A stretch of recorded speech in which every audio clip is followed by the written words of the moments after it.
যারা আল্লাহর ভয়ে যারা কন্দন করে, আল্লাহর ভয়ে, জাহান্নামের ভয়ে, কবরের শাস্তির ভয়ে, আল্লাহর শাস্তির ভয়ে যেই মানুষ ভয় করবে, কন্দন করবে, আল্লাহ বলেন ওই মানুষকে আমার আরশে ছায়া দান করব। নাম্বার 6, এমন ব্যক্তি যে একজন সুন্দরী মহিলাটাকে আহ্বান করেছে, এসো আমার সঙ্গে জেনা করবে, আমার সঙ্গে খারাপ কাজ করবে, আমার সঙ্গে সঙ্গম করবে। এই সময় যদি সেই যুবক বলতে পারে না না আমি আল্লাহকে ভয় করে, তো আল্লাহ রাসূল বলেন ওই ব্যক্তিকে আল্লাহর রাসূলের ছায়া দান করবেন। নাম্বার 7, যে এমন ব্যক্তি গোপনে গোপনে দান করলো, ডান হাত কি দান করলো, বাম হাত বুঝতে পারলো না, বাম হাত কি দান করলো, ডান হাত বুঝতে পারলো না, এইরকম ভাবে যে গোপনে গোপনে দান করবে, তো বিশ্ব নবী বলছেন শোনো, 7 প্রকার মানুষকে আল্লাহর আরশের ছায়া দান করবেন, আল্লাহর রহমতের ছায়া দান করবেন, তাদের কোনো চিন্তা রবে না, রবে না, রবে না। এদিনের তরি যাই রে ডোবে এসে ধর হাল, এদিনের তরি যাই রে ডোবে এসে ধর হাল, এসো যুবক, এসো সেবক, এসো মায়ের লাল, এসো যুবক, এসো সেবক, এসো মায়ের লাল। এ মায়ের জাতি নারীরা আজ বিকায় যে বাজারে, পেটে দায় ইজ্জত হাতে ঘুরুছে দারে দারে, লোকে টাকা লোভ দেখিয়া করে কত নাজে হাল, এসো যুবক, এসো সেবক, এসো মায়ের লাল। এ কুবের দেশে ঘর বেঁধেছে পশ্চিমে সভ্যতা, তাই নাদানেরা খুব মেতেছে কুয়াতে ভদ্রতা, বুঝলি না রে বুঝবি রে তো, এটাই মান ধ্বংসের কল। এসো যুবক, এসো সেবক, এসো মায়ের লাল, এসো যুবক, এসো সেবক, এসো মায়ের লাল। লিল্লাহি তাকবীর। আল্লাহ এতটি মানুষ আপনার গলা পাওয়ার নাই, আপনার গলা বসে গেছে ভাই, একটু জোরে কথা বলুন তো, লিল্লাহি তাকবীর, আল্লাহু আকবার। তো দেখেন আল্লাহকে ভয় করতে হবে। আপনি যে কোনো কাজ করুন, আল্লাহ বলছেন, ধরুন আপনি 5 ওয়াক্ত নামাজ পড়ছেন, আপনি 5 ওয়াক্ত জন্মর পর থেকে না, আপনি যখন তো আপনার প্রতি নামাজ ফরজ হয়েছে সেই সময় থেকে না, আপনি যদি মরা পর্যন্ত আপনি নামাজ পড়ছেন, যদি আপনার ভিতরে যদি আপনার দিলে যদি আল্লাহর ভয় না থাকে, তাহলে সে আপনার ইবাদত সে আল্লাহর দরবারে 5 পয়সা কোনো কাজে আসবে না। ধরুন আপনি হজ করছেন, আপনি হজ করেছেন, আপনার ভিতরে আপনার দিলে আল্লাহর ভয় নাই, আপনি আল্লাহকে সন্তুষ্ট করার জন্য হজ করতে যাচ্ছেন না, আপনি শুধু মানুষকে দেখাবার জন্য, মানুষ আমার কি বলবে, নাম করবে, হাজী সাহেব বলবে, উম্মুক বলবে, তুমুক বলবে, এইরকম ভাবে যদি কাউরি মানুষের নিয়াত থাকে, তাহলে আল্লাহ রাসূল বলছেন তার ইবাদত করাই হবে, হজ করাই হবে, নামাজ পড়াই হবে, দান করাই হবে, সাদকা করা হবে, রোজা রাখা হবে, তার ইবাদত কোনো কাজে আসবে না। তাহলে আল্লাহকে ভয় করে কাজ করতে হবে, ইবাদত করতে হবে, তাহলে আল্লাহ সুবহানাহু ওয়া তাআলা আমাদের ইবাদত গ্রহণযোগ্য করবে। চলুন, সেই যারা আল্লাহকে ভয় করবে না, তাদেরকে সেই জাহান্নামের ভিতরে কেমন শাস্তি দেওয়া হবে, জাহান্নামে কোন শ্রেণীর মানুষকে কেমন কেমন জাহান্নামের শাস্তি দেওয়া হবে, জাহান্নামকে কি রকম ভাবে সৃষ্টি করা হয়েছে, জাহান্নামে কে কে যাবে, যারা মদ খায় তাদেরকে জাহান্নামে কেমন শাস্তি দেওয়া হবে, যারা জেনা করে তাদেরকে জাহান্নামে কেমন শাস্তি দেওয়া হবে, শাস্তি সম্পর্কে বলেন। বন্ধুরে আমার, আল্লাহর নবী বিশ্ব নবী জনাবে মুহাম্মদ রাসূলুল্লাহ সাল্লাল্লাহু আলাইহি ওয়াসাল্লাম বলছেন, আমি একদিন ঘুমিয়ে আছি, ঘুমিয়ে অবস্থায় আমার কাছে 2 জন ফেরেশতা আসলেন। 2 জন ফেরেশতা এসে আমাকে বলছেন, এ রাসূলুল্লাহ জি, এ হাবিবাল্লাহ, ওই যে উঁচু উঁচু আপনি পাহাড় দেখতে পাচ্ছেন, ওই যে বড় বড় পাহাড় দেখতে পাচ্ছেন, ওই পাহাড়ে আপনি আমার সঙ্গে চলুন। আর একটা হাদিস এসেছে সাম্বা সিরিয়ার দিকে, বিশ্ব নবী বলছেন আমি তাদের সঙ্গে আমি যেতে লাগলাম। যেতে যেতে যেতে আমার কানে বিকট আওয়াজ আসছে, কেমন যেন আওয়াজ করছে, বাঁচাও বাঁচাও বাঁচাও, এই রকম ভাবে ক্রন্দন করছে। বিশ্ব নবী বলছেন, আমি সহ্য না করতে পেরে আমি সামনে অতিক্রম করতে লাগলাম, সামনে যেতে লাগলাম। সামনে যেতে যেতে আমি দেখলাম কিছু কিছু মানুষের পা গুলো কয় আসমানের দিকে করা হয়েছে, মুখকে জমিনের দিকে করা হয়েছে, মাটিকে মাথাকে জমিনের দিকে করা হয়েছে, এবং তার মুখ চিরে চিরে ফেটে ফেটে মুখ দিয়ে রক্ত পড়ছে। এই রকম ভাবে তারা ক্রন্দন করেছে আর বলছে, বাঁচাও, কে আছো বাঁচাও। এই রকম ভাবে তারা ক্রন্দন করেছে, বাঁচাও বাঁচাও বাঁচাও করেছে। আল্লাহর নবী বলছেন, আমি সহ্য না করতে পেরে জিবরাইলকে বললাম, রে জিবরাইল, তুমি বলো কেন এই মানুষদেরকে কি অপরাধের কারণে, কি ভুলের কারণে, কি পাপের কারণে তাদেরকে জাহান্নামের ভিতরে এই রকম শাস্তি দেওয়া হচ্ছে। হযরতে জিবরাইল বলছেন, রাসূলুল্লাহ, হাবিবাল্লাহ,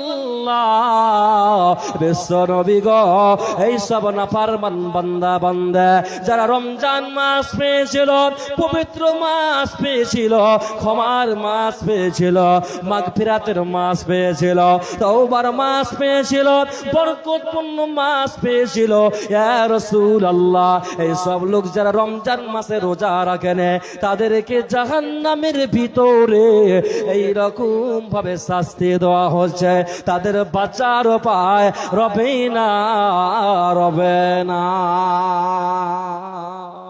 এখন এখন মানুষ শরীর ভালো আছে, যখনই রমজান মাস চলে আসে রমজান মাত্রই তখন নতুন নতুন অসুখের নাম শুনতে পাওয়া যায় কি যায় না? নতুন নতুন অসুখের নাম আবিষ্কার হয়। কে বলে আমার উম্মুক হয়েছে, শরীর দুর্বল হয়ে যাবে, ডাক্তারে মানা করেছে, মানুষ বিভিন্ন রকম বাহানা করে। যারা যাদের শরীর ভালো ছিল, যাদের শরীরে কোনো অসুখ ছিল না, বিনা কারণে কারণে যে রমজান মাস রোজা রাখেনি, তাদেরকে জাহান্নামের ভিতরে কঠিন শাস্তি দেওয়া হবে, তাদের বাঁচার উপায় থাকবে না। বন্ধু আমার, আল্লাহর নবী বলছেন, আমি আরো সামনে যেতে লাগলাম, সামনে যেতে যেতে আমার কানে আওয়াজ আসছে, বাঁচাও বাঁচাও, কে আছো বাঁচাও। এইরকম ভাবে ক্রন্দন করেছে, ভয়ঙ্কর ভাবে ক্রন্দন করছে। আল্লাহর নবী বলছে, আমি সামনে যেতে লাগলাম, সামনে যেতে যেতে আমি দেখলাম যে কিছু কিছু পুরুষকে এবং কিছু কিছু নারীকে জাহান্নামের ভিতরে কঠিন শাস্তি দেওয়া হচ্ছে, ভয়ঙ্কর শাস্তি দেওয়া হচ্ছে। আর বলছে, বাঁচাও, কে আছো বাঁচাও, বাঁচাও বাঁচাও করছে। বিশ্ব নবী বলছেন, আমি সহ্য না করতে পেরে জিবরাইলকে বললাম, মান হাউলাই, রে জিবরাইল তুমি বলো, রে জিবরাইল আমিন তুমি বলো, কেন কেন, কি অপরাধের কারণে, কি ভুলের কারণে, কি পাপের কারণে আজকে জাহান্নামের ভিতরে এই সব নারী পুরুষদেরকে জাহান্নামের ভিতরে কেন শাস্তি? হযরতে জিবরাইল বলছেন, রাসূলুল্লাহ,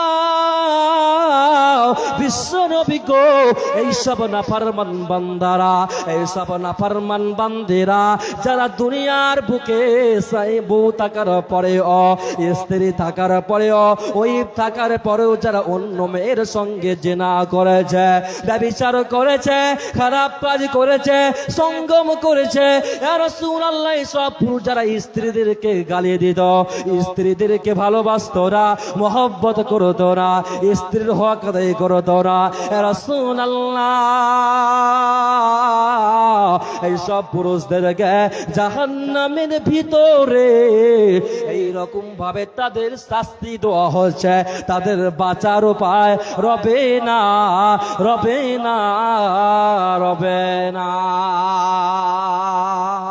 বিশ্বনবী বলছেন, তাদের স্ত্রী থাকার পরে, বউ থাকার পরে যারা অন্য মেয়ের সঙ্গে জেনা করেছে, ব্যভিচার করেছে, খারাপ কাজ করেছে, স্ত্রীর হক আদায় করেনি, তো আল্লাহ রাসূল বলছেন ওই ব্যক্তিকে জাহান্নামের ভিতরে কঠিন শাস্তি দেওয়া হচ্ছে। বিশ্বনবী বলছে আমি দেখলাম নারীরা কঠিন ভাবে তারা ক্রন্দন করেছে। আল্লাহ রাসূল জিবরাইলকে বললাম, রে জিবরাইল তুমি বলো, জিবরাইল তুমি বলো এই নারীরা কেন কেন এই মহিলাদেরকে জাহান্নামে কেন এইরকম ভাবে শাস্তি দেওয়া হচ্ছে? এই মেয়েদের পাপ কি, এই মেয়েদের গুনাহ কি, এদের অপরাধটা কি? হযরতে জিবরাইল বলছেন, রাসূলুল্লাহ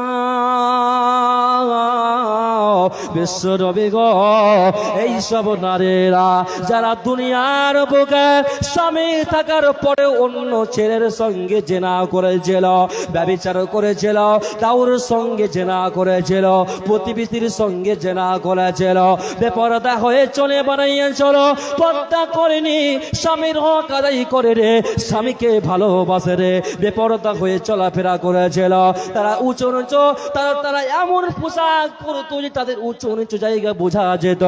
রাসূলুল্লাহ এই নারীরা তারা মেকআপ পরতো, তারা স্বামীর কথা শুনতো না। এই সব বেপরদার নারীদেরকে জাহান্নামের ভিতরে এইরকম ভাবে শাস্তি দেওয়া যায়। আর নারীরা বলছে আল্লাহ, ও আল্লাহ বাঁচাও বাঁচাও, এইরকম ভাবে নারীরা। বিশ্ব নবী বলছে মানুষ একটাই কথা বলবে আল্লাহ আল্লাহ আল্লাহ আল্লাহ আল্লাহ করবে। বিশ্ব নবী বলছে নারীরা যারা দুনিয়াতে বেপরদা হয়ে চলাফেরা করেছিল, এই নারীদেরকে জাহান্নামের ভিতরে কঠিন শাস্তি দেওয়া হবে, তাদের বাঁচার উপায় রবে না রবে না। সাবধানে থাকে পর্দার আড়ালে, সাবধানে থাকি মা বোন পর্দার আড়ালে। শোনো নারী হাদিসের বাণী, যায়ও না গো পর্দাচারী। শোনো নারী হাদিসের বাণী, যায়ও না গো পর্দাচারী।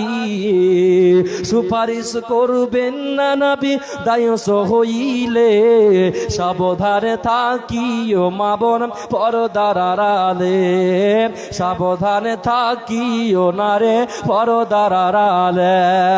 শোনো নারী হাদিসের বাণী, যায় না গো পর্দাচারী। শোনো নারী হাদিসের বাণী, যায় না গো পর্দাচারী। সুপারিশ করবেন না নবী দায়স হইলে, সাবধানে থাকিও মা বোন পর্দার আড়ালে, সাবধানে থাকিও না রে পর্দার আড়ালে।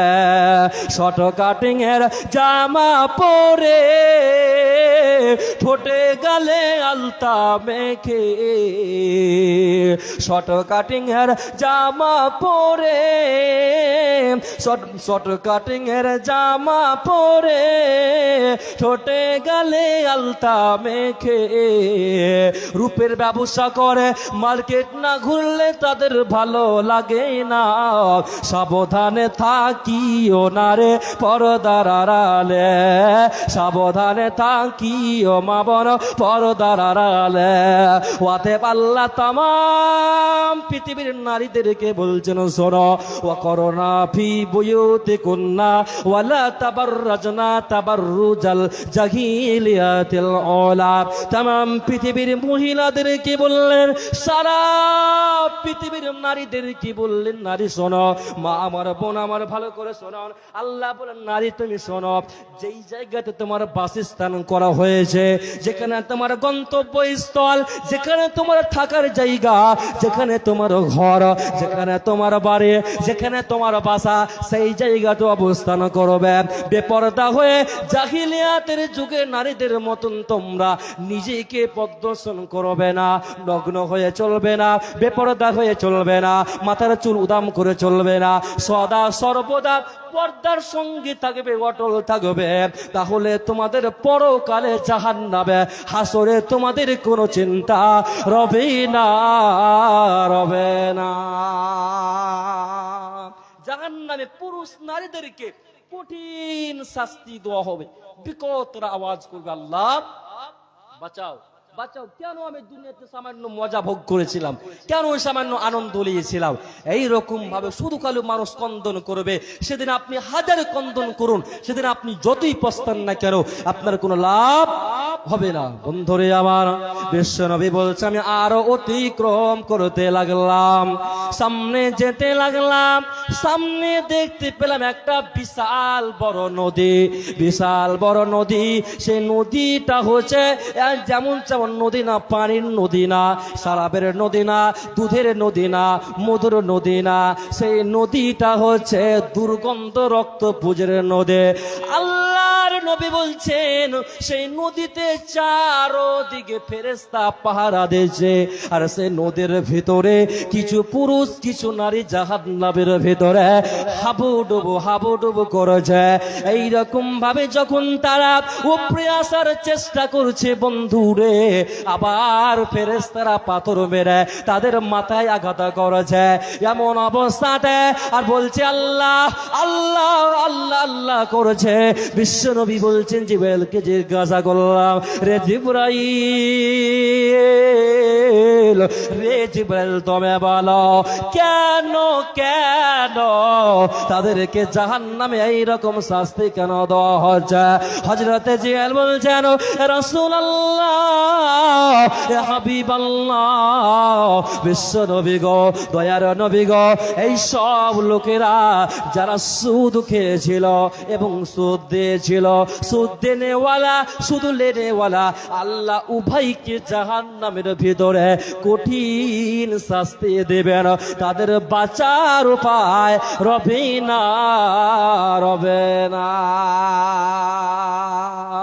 যারা সুদ খায় এবং সুদ দেয়, সুদ দেনেওয়ালা এবং সুদ লেনেওয়ালা এবং যে সুদের সঙ্গে সাক্ষী থাকে, আল্লাহ তাদেরকে সবাইকে জাহান্নামের ভিতরে, তাদেরকে সে রক্ত নদীতে পুজের দুর্গন্ধ নিয়ে তাদেরকে জাহান্নামের ভিতরে হাবুডুবু করবে এমন অবস্থায়। বন্ধু আমার, কিন্তু আজকে আমাদের সমাজের সুদকে সুদ মনে করি না, হারামকে হারাম মনে করি না।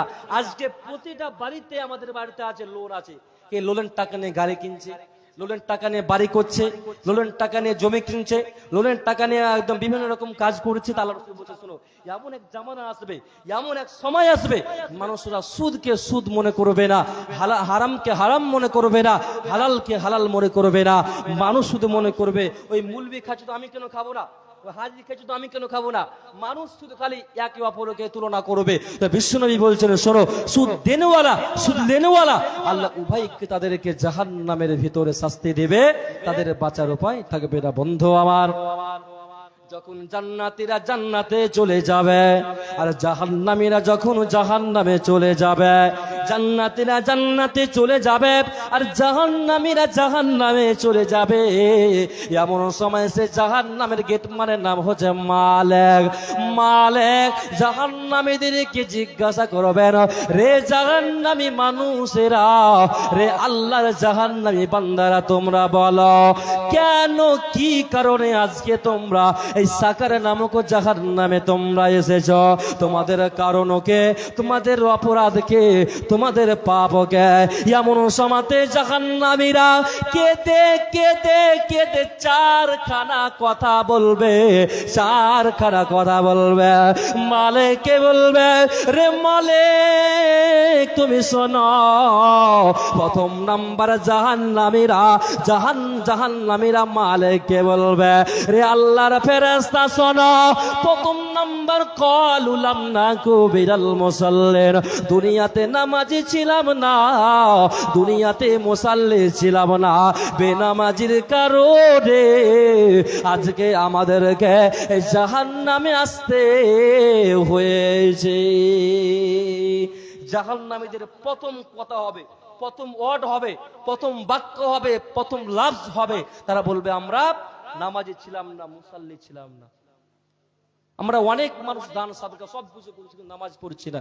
আপনি যতই আপনি দান সাদকা করুন, ভালো কাজ করুন, যদি আপনি নামাজ না পড়েন তাহলে আপনার ইবাদত কোনো কাজে আসবে না। কিয়ামতের দিন আল্লাহ সুবহানাহু ওয়া তাআলা সর্বপ্রথমে আপনার নামাজ সম্পর্কে, সালাত সম্পর্কে আল্লাহ সুবহানাহু ওয়া তাআলা জিজ্ঞাসা করবেন। যার নামাজ ভালো হবে, যার সালাত ভালো, সবচাইতে আল্লাহ সুবহানাহু ওয়া তাআলা বলছেন তার ইবাদত গ্রহণযোগ্য। বন্ধুরে আমার, আল্লাহ সুবহানাহু ওয়া তাআলা বলেন জীবন আবার সেই ফেরেশতা জাহান্নামীদেরকে বলবেন, রে আমার জাহান্নামী বান্দারা তোমরা বলো, রে জাহান্নামীরা তোমরা বলো, কেন জাহান্নামে এসেছো? জাহান্নামীরা কেঁদে কেঁদে দ্বিতীয় নাম্বার কথা বলবে, ওয়ালাম নাকু নুতঈমুল মিসকিন, আমরা মিসকিনদেরকে খাবার দিতাম না, মিসকিনদেরকে অপমান করতাম, মিসকিনদেরকে দেখলে পারে গলার ধাক্কা দিয়ে বাড়ি থেকে বের করে দিতাম, অহংকার করতাম, তাকাব্বুর করতাম, জ্ঞানত করতাম। এই কারণে আজকে আমরা জাহান্নামে এসেছে।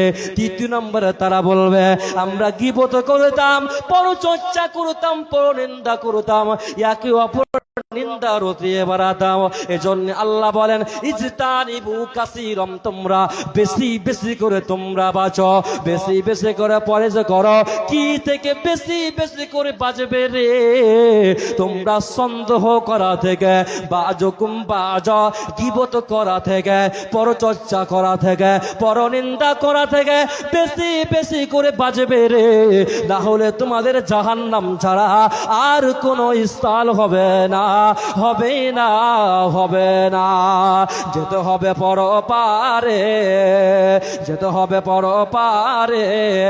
সোনারে অঙ্গ তোমার কবরে মিশাইবে, যেতে হবে পরপারে, যেতে হবে পরপারে। সোনারে দেহ তোমার কবরে মিশাইবে, যেতে হবে পরপারে। দুনিয়ার মায়ায় রইলা পড়িয়া, কি জবাব দেবে বন্ধু কবরেতে যাইয়া? দুনিয়ার মায়ায় রইলা ডুবিয়া, কি জবাব দেবে বন্ধু কবরেতে যাইয়া? কবরের শাস্তি লাগারো হাতুরি, কেমনে থাকবে তুমি কবরের ভিতরে? যেতে হবে পরপারে, যেতে হবে পরপারে।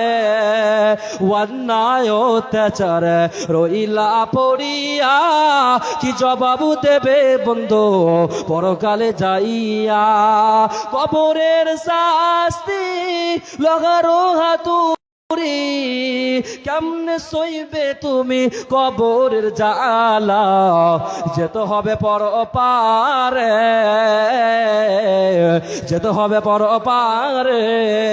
সোনারে অঙ্গ তোমার কবরে মিশাইবে, যেতে হবে পরপারে। মিজানের হাসরের ময়দান বড় ভীষণে স্থান, কেমনে দেবে পারে পুলিশে রাতের উপর? মিজানের পাল্লা যদি না ভারী হয়, নেকির পাল্লা যদি না ভারী হয়, কেমনে যাইবে তুমি জান্নাতের ভিতরে? যেতে হবে পরপারে, যেতে হবে পরপারে।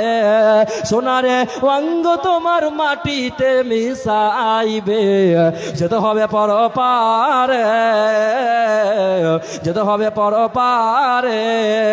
লিল্লাহি তাকবীর, মাশাআল্লাহ। দেখেন এই জন্য আল্লাহ বলছেন তোমরা সদা সর্বদা আমি আল্লাহকে ভয় করে তোমরা দুনিয়াতে জীবন যাপন করতে পারো, তাহলে তোমাদের কবরে কোনো চিন্তা হবে না, জাহান্নামে কোনো চিন্তা থাকবে না, পরকালে সে কিয়ামতের দিন তোমাদের কোনো চিন্তা থাকবে না। অতএব সর্বপ্রথমে আমাদের ভিতরে অন্তরে আল্লাহর ভয় নিয়ে আনতে হয়, বুঝতে পারছেন? সর্বপ্রথমে আল্লাহর ভয় আমাদের দিলে, আমাদের অন্তর নিয়ে আসতে হবে, তাহলে আমাদের ইবাদত, আমাদের নেকি, আমাদের ভালো কাজ আল্লাহর দরবারে গ্রহণযোগ্য হবে, নথে গ্রহণযোগ্য হবে না। যাই হোক ভাই, সময় সংক্ষিপ্ত, এ সম্পর্কে বলতে হলে ঘন্টার ঘন্টা সময় লাগবে, সংক্ষিপ্ত সময়। সেই জন্য আপনাকে আহ্বান জানাবো, সকলেই আপনারা আল্লাহকে যথাযথভাবে ভয় করার চেষ্টা করুন। আল্লাহকে আপনারা সবসময় আল্লাহকে ডাকার চেষ্টা করুন, এবং জাহান্নাম থেকে আপনি সবসময় প্রতিদিন কমপক্ষে হলে পারে 2বার 3বার জাহান্নাম থেকে পরিত্রাণ চাইবেন, জান্নাত চাইবেন। যাই হোক, আমি এখান থেকে বিদায় নিচ্ছি। সকলে আমার জন্য দোয়া করবেন। ভালো থাকুন, সুস্থ থাকেন। আসসালামু আলাইকুম ওয়া রাহমাতুল্লাহি ওয়া বারাকাতুহু। ওয়ালাইকুম আসসালাম ওয়া রাহমাতুল্লাহি ওয়া বারাকাতুহু। জাযাকাল্লাহু খাইরান জাযা ওয়া আহসানুল জাযা। মাশাআল্লাহ, আপনারা এতক্ষণ থেকে সুমধুর সুরে কবিতা এবং তার সাথে সাথে হাদিস ও কোরআনের কথা, পরকালকে স্মরণ করার জন্য অনেক কিছুই কবিতার ছলে এবং বক্তব্যের মাধ্যম দিয়ে আপনাদের উনি জানিয়ে গেলেন। একটু একটু করে যদি আপনারা কবরকে স্মরণ করেন, মরণকে স্মরণ করেন এবং আখিরাতকে যদি স্মরণ করেন, তাহলে ইনশাআল্লাহ আপনার জিন্দগিটা তৈরি হয়ে যাবে। তাই আসুন আমরা সকলেই একটু দ্বীন ইসলামের দিকে এগিয়ে আসি। জি, যে উদ্দেশ্য নিয়ে আল্লাহ তাবারাক ওয়া তাআলা আমাদের তৈরি করেছেন, সেটা একটু আমরা ভাববো, এদিকে এগিয়ে আসবো, ইনশাআল্লাহ লাভবান হব। এবারে আপনাদের সম্মুখে বিজ্ঞাপিত বক্তা জিনার কথা আপনার শোনার জন্য সুদূর থেকে এগিয়ে এসেছেন। তো আমি ওনাকে মাইকের সামনে তুলে দেব, আসবেন উনি এবং ওনার বক্তব্য আপনি শুনবেন।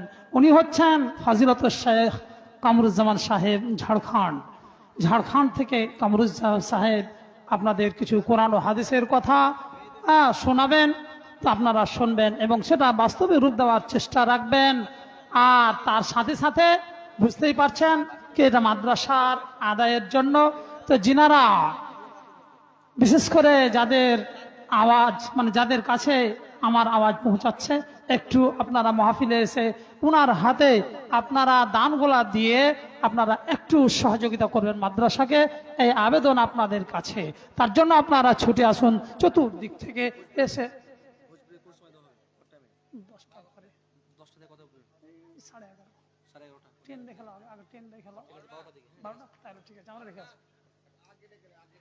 হ্যাঁ, মৌলানা ডাকছে। তো এবারে আপনাদের সম্মুখে মৌলানা বা ফাজিলতুল শেখ কামরুজ্জামান সাহেব উনি এসছেন। হ্যাঁ, এবারে মাইকে শেখ কামরুজ্জামান সাহেব বলেন।